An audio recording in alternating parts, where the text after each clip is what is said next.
What's up, people? Just backing out of the old homestead here. Shut that grazers. Oh yeah, it's good. What's happening? So today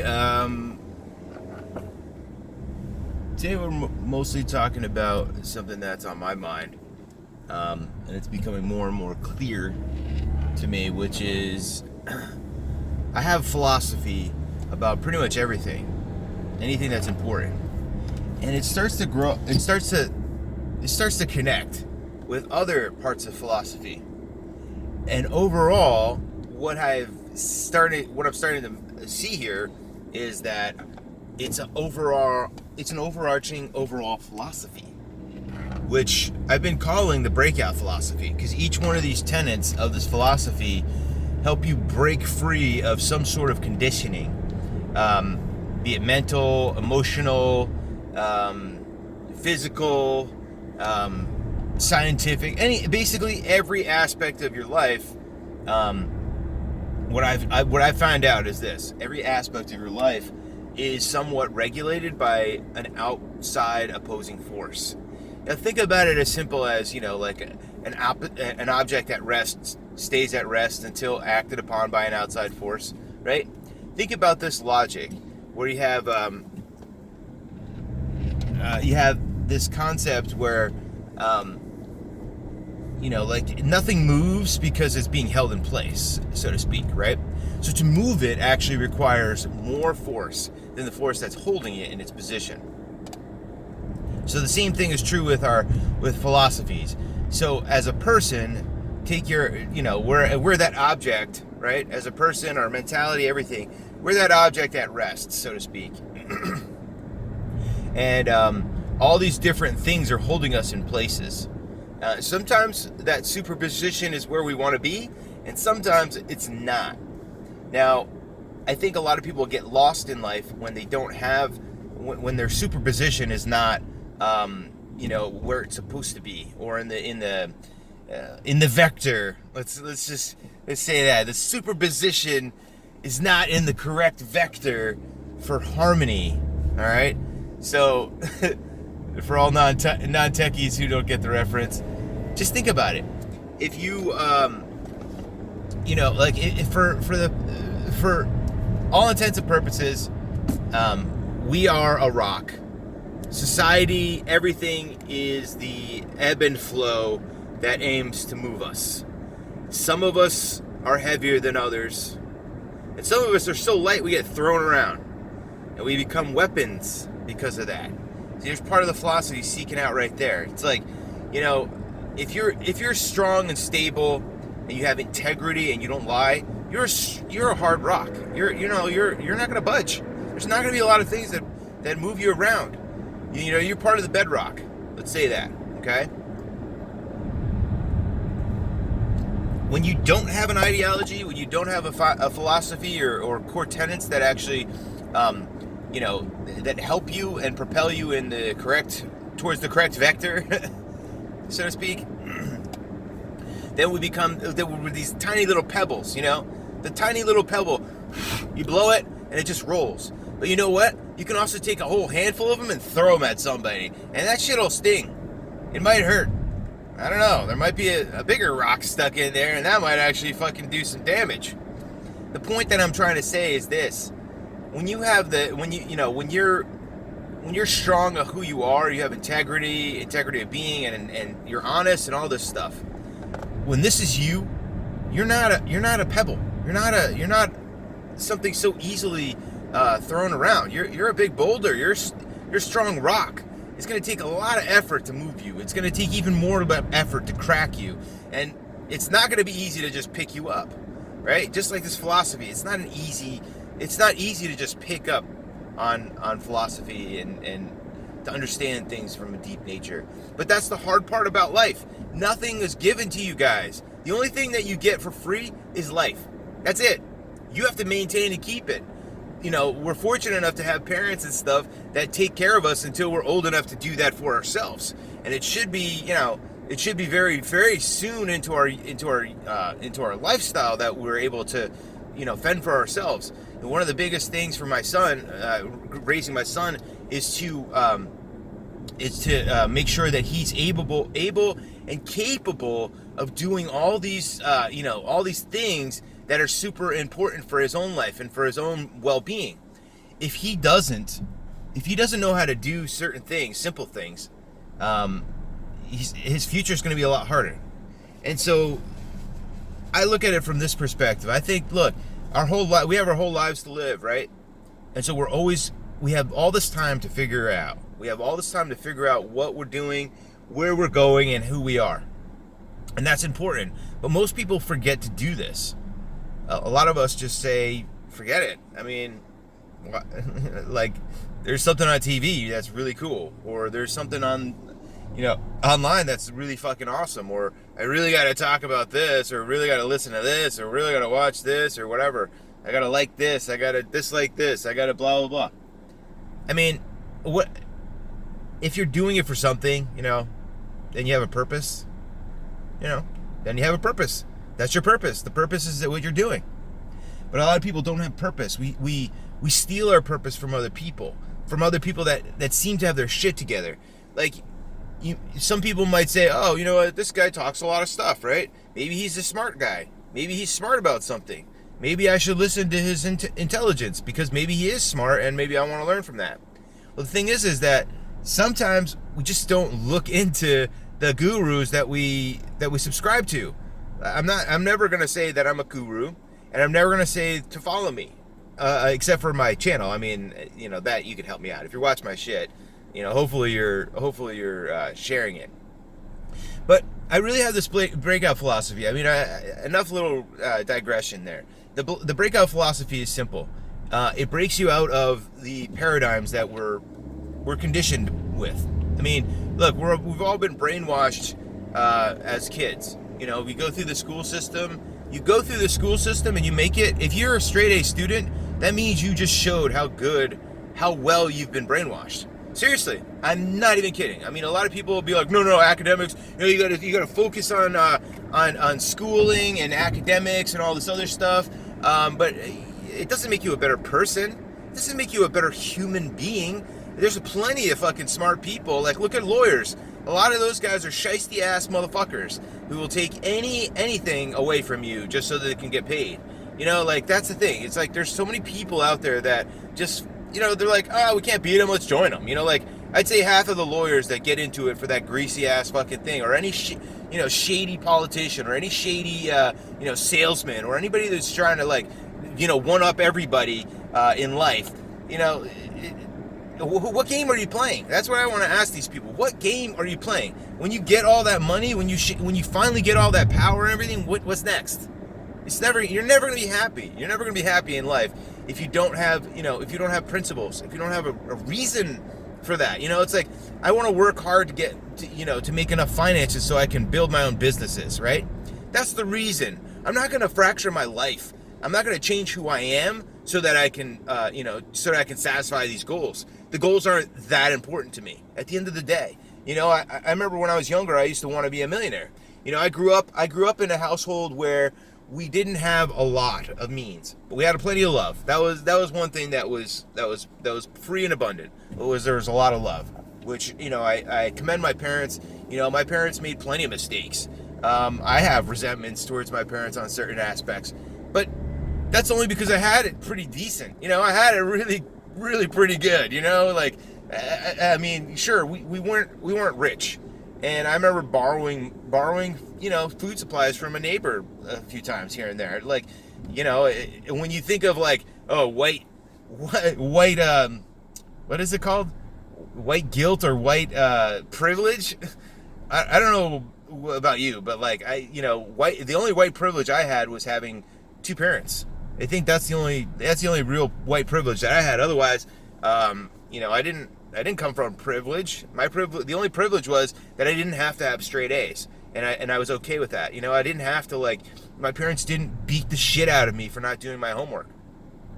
And, some parents would be like, yo, that's so fucked up. How can you be so, like, lackadaisical about your kids, future and everything? Well, look at all those kids. Look at all these kids that are coming out of the Marxist, schools, these colleges and everything these days, where kids are coming out of these. They went in, with good grades, and now they come out as radicals. I mean, I don't know. Like, it seems like a big throwaway of your child's youth, sending them off to a Marxist fucking school where they're going to teach you and indoctrinate you in the fucking into identity politics, just so that the teachers can feel like they have some sort of power. That's the craziness in society. The SJWs, people out there, the culture right now, the people that cry the most, they are powerless. Even Karen, they're all powerless people. They have zero effort and zero power. So that's why they grab on and gravitate towards these political movements. Oh, it's we put our hearts on our strings and beat the shit out of anybody who fucking looks otherwise. I mean, that's, look at the CHOP. Look at the things that have been happening lately, where we have all this, SJW transgressions, and they're getting away with it? No, I don't think so. I mean, the president has already made it clear that he's dropping the hammer on all these people. And, a lot of people are like, yo, this is, why did he let it go this long? You know why he let it go this long? He had to. He had to let all these screaming fucking morons know that, look, when you play with fire, you're going to get burnt. And now we're putting out the fucking fire. Because you're forcing us to put out the fire. But we wanted you to see it burning. That's exactly what happened in Seattle. Just so you know. So if you're complaining that Trump is a bad guy or whatever because he didn't step in quicker, nope. That's exactly what they wanted. There's a point. Some of these people vote. So, I mean, not a lot of them. I mean, most of them are just against everything, part of the structure, which I get. Believe me, I'm a skeptic when it comes to politics. When it comes to people, I can be very skeptical about some shit. Just because it's. I know people. Look, my son lies to me about the stupidest shit. But like the people around you, they lie about the stupidest fucking shit. Yeah, everybody on Facebook is pretty much lying halfway through their ass, and it's just sick. But anyway, so just call it out. That's how I do it, right?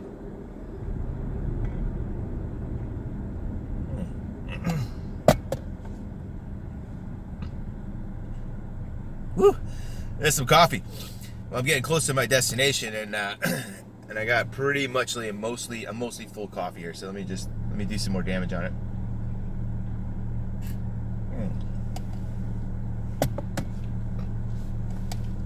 Damn. Trying to chug huge cups of coffee, that's not that's what men do. Not men use straws, but men, we chug hot coffee. Even if it hurts. Even if we're crying on the inside. Anyway, so look, back to what I really want to say here is this is kind of the introduction of like my breakout philosophy, as I call it. I call it the breakout philosophy because that's what it is. It's a break out of the paradigms and the mentalities and the herd mentality, all that stuff.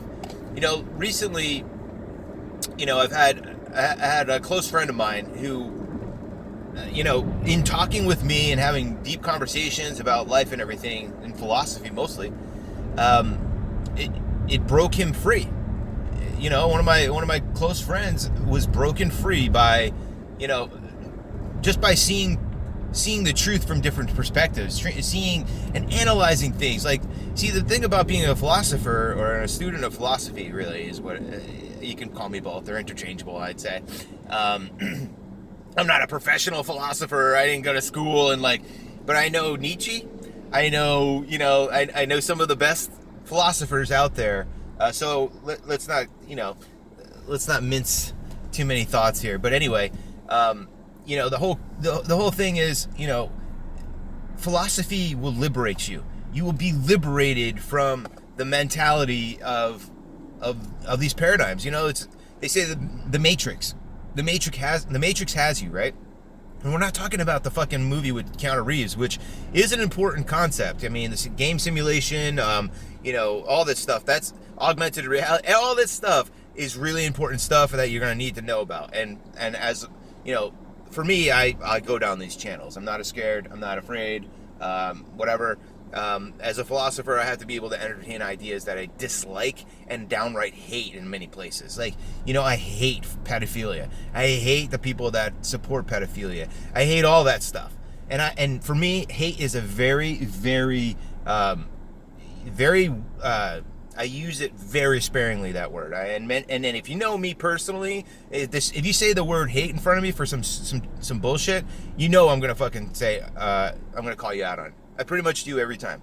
With my son, with my family, anybody close to me knows this. That if you say the word hate in front of me, or you say words that are really out there, I'll call you on it. And a lot of people don't like that all the time. Some people just want to say stuff and not be called out on it. But I'm not saying it from a place of judgment. I'm saying it from a place of, look, remind you that words are spells. If you use words that are like if you use a fire spell on things that are ice, you're gonna melt everything, right? So back to reality here. Like if you use words incorrectly, the spell of the word starts to have its effect, whether you're conscious of it or not, whether you like it or not. And that's part of the whole idea of like the attraction, the law of attraction kind of thing, where a lot of the law of attraction kind of believers and that whole sect of people, that's a religion in itself too. And I guess a philosophy could be just a religion, so there's nothing wrong about that, I don't think, and I can't say anything negative about that in that way. But I can say this, the law of attraction is this kind of concept that we're using here. People typically just say, oh, it's the law of attraction is like thinking thoughts and manifesting them because we put so much energy into that. And there's some truth to it. But what we're missing, what most people in that aspect are completely lost of, is the fact that words are spells. So, what we think is one thing, but what we say is another fucking thing. And guess what? When you use a flamethrower and you're burning stuff, you could still be burnt. So when you're using words that are spells, you can still be affected by those words.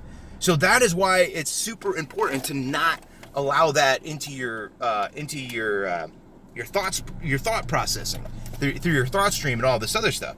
That's the thing that you have to kind of move forward with, guys, is that the breakout philosophy allows us to realize these things in a big way. We analyze all this type of stuff. If you say like, I hate this thing, well, guess what? You've created a spell. That spell is having its effect. It's going to have power over whatever you're calling into reference with that hate comment or whatever. Alternatively, if we just use a little bit more mental power or a little bit more mental effort, we can come up with a. Well, it's not that I hate this thing. I mean, the fact that it's sitting there and I don't want to beat the shit out of it shows that I don't hate it. Okay, it shows that I don't really have any feeling for it at all. I think people use the word hate in the absence of, like, I really don't feel anything for it, and I could care less if you destroy it or anything like that. I think that's really what people are trying to say, but they use the four-letter word hate, which is just so much easier to go through, right? Oh, I hate this. Okay. Do you really? Do you know what the word hate means? Because if you're using it incorrectly for, inanimate objects or whatever, like, oh, I hate this thing, it's like, okay, well, if you're using it for just regular, well, actually, that was a bad reference because this is the gator, and I do hate that. And I do dislike the fact that people are so succumbed by the authorities who are just back and forth. Wear the gator, don't wear the gator, wear the gator, don't wear the gator, wear the gator, don't wear the gator. Well, now you don't have to wear the gator, but you should wear the gator. Now you shouldn't wear the gator, but you have to wear the gator. What is it next? It's ridiculous. It's absolutely fucking ridiculous. They're using it for politics. And anybody that doesn't know this by now is still sleeping. You probably did good in school. That's the thing. Anyway, not to gravitate too far away, because I definitely want to finish this up right now, is this. The breakout philosophy, it's all about getting out of this types of paradigms, and it's everything from politics to anything in between, religion, how you act, how you live your life, how you treat people, how you're treated, all these things, how you look at things, how your perspective is. These are all important aspects, and all of this gets lost when you teach somebody, oh, this is bad. Okay, hey guys, everybody knows these are bad, right? I don't know why, so I'm not going to remember why it's bad, And the second that you walk away from me, I'm going to forget that this is bad, because I barely even committed it to memory. I was just barely was a conduit. Like, he came in, this is bad, went right out. There you go. I mean, it's that's all there is to it. So, the breakout philosophy, it's really about getting back to who you are. It's about finding yourself. See, that's the thing. That was one of the biggest things that helped my friend, was that he found who he was again. For years I've been posting stuff, things that go against the grain, go against the narrative, go against popular opinion. I was probably in my friend stream on Facebook, for instance. I think I'm one of the only, a very few people that I actually know who've been talking the stuff that I talk about. I talk about the CCP, the Communist Party being one of our huge threats. I talk about communism and Marxism taking over. I talk about most of our politicians being already supplanted by communism, specifically China. Why they push us into this idea, Trump is colluding with Russia. No, it was the Democrats the whole time. They fucking made up this thing so that you could get the eyes off of the real problem, which was China. China and Russia are right next to each other. They're both superpowers, and they both do weird stuff, right? Compared to what we think, right? We're American, so we have a whole different mentality. Anyway, suffice to say, everything that we see right now in the media, it's been concocted. I mean, you want to talk about Black Lives Matter, but what about those little kids that are getting killed? Little black kids that have been shot and killed because of this Black Lives Matter movement, because of all this bullshit. The other day, a lady got shot shot and murdered in cold blood right in front of her child, who was very young, and family. Just murdered for saying all lives matter. Because a Black Lives Matter protester said, Black Lives Matter, to everybody that was walking by. And she was like, all lives matter. Well, that was enough. That was enough to start, to create a riotous event where somebody got shot and killed for saying all lives matter, instead of saying Black Lives Matter. Instead of just towing the line, instead of pulling look, Black Lives Matter. They do. They matter a lot. Just as much as white lives matter, okay? But what really matters is American lives, okay? If you can call yourself an American, then you are, you're part of our crew. It doesn't matter what color you are, what creed you are, what race or any of that stuff. That doesn't matter. At the end of the day, you're an American, right? So we all have to we have to realize our American values. I didn't see it full well enough before, Trump really helped remind me of patriotism and why it's important. Because before Trump came in, I was very nihilistic. I'm not going to lie. I definitely thought to myself, look, Trump is, just another mouthpiece for this bullshit fucking rigmarole. But it turned out that he's actually a different kind of president. He's not the puppet on a string kind of president, and that's why he's been so harshly attacked. From before he even got into office, they knew, look, we can't pull this guy's strings. He's got a lot of money on his own. Nothing could stop this guy. He's a fucking animal in a fucking, he's a bull in our China shop, and everything is China. So yeah, he is the bull in the China in the China store. And that's exactly it. That's a great analogy, by the way. It just came. See? That's what happens when you philosophize. Weird, cool, awesome things just come out of nowhere. Ugh. Like a man. I gotta do another one. It's not that bad. Just kidding. Anyway, so look, I like to have fun, right? This is the kind of personality I am all the time. When even when I'm pissed, a lot of times you can get me in this kind of attitude, because it's all about balance. That's another thing with the breakout philosophy. It's all about finding balance in every aspect of our lives. If we lie about something, we've created an imbalanced situation, because our mind and our body are going one way, right? And everything we're doing is going in this direction. But then somebody asks us a stupid question and we lie about it. Now we've just separated from the mothership, so to speak, and now we've split. We've split into pieces, and we fractured ourselves. Now our mind is split in between different aspects. Don't do it. Just don't do it. That's the first thing. The first tenet in this is true honesty. Honesty to yourself. I mean, honestly, it doesn't really matter so much what people around you think. It doesn't matter what they think of you, as long as you think what you think, right? And so that's the first part. the first tenet of the breakout philosophy, and the most important aspect, is to know that you are the center of your universe.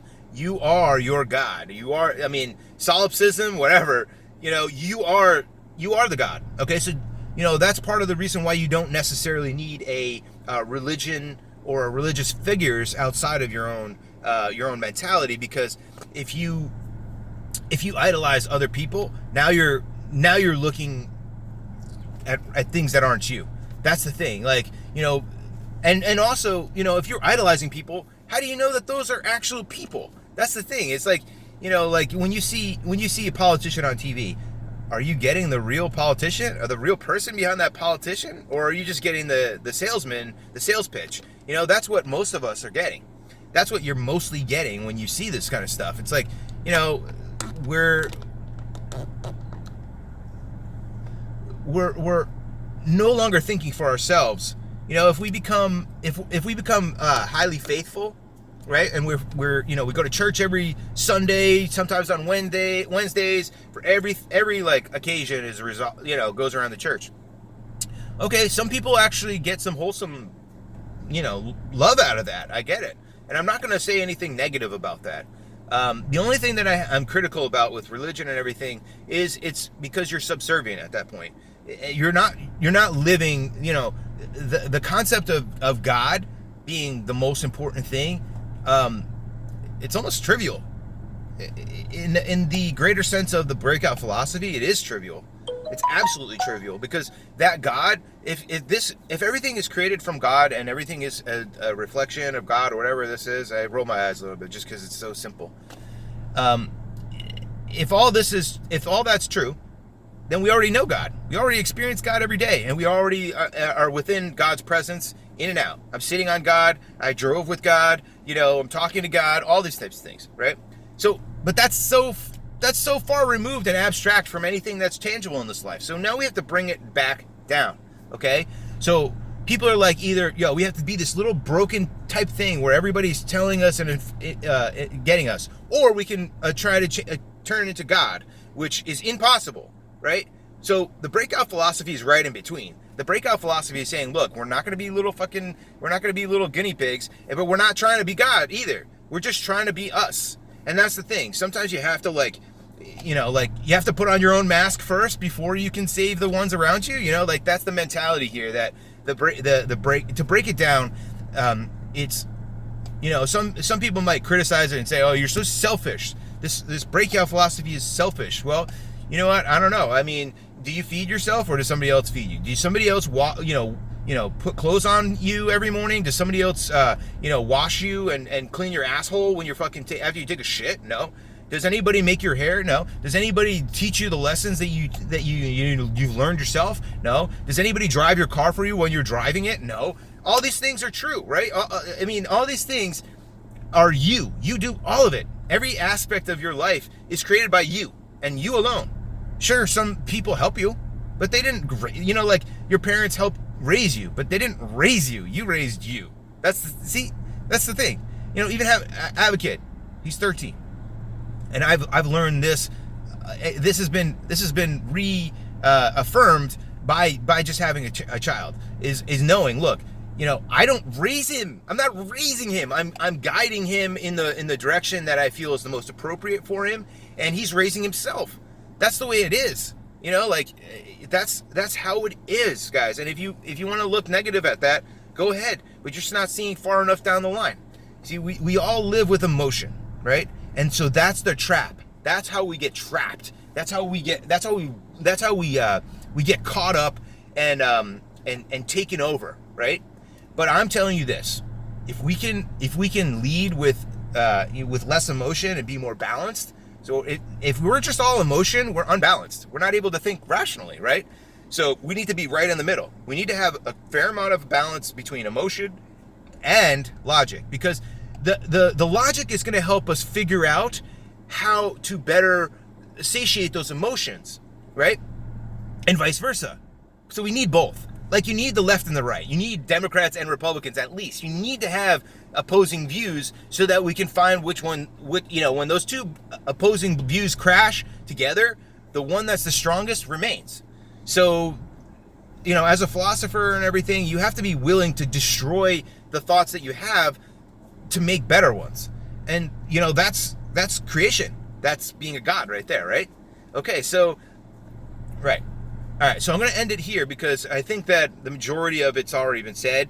And from here forward, just expect that I'm going to be pushing a lot more of this philosophy now that it's become granulized in my mind, and it's right in the front, and I see it. I see all the pieces of it.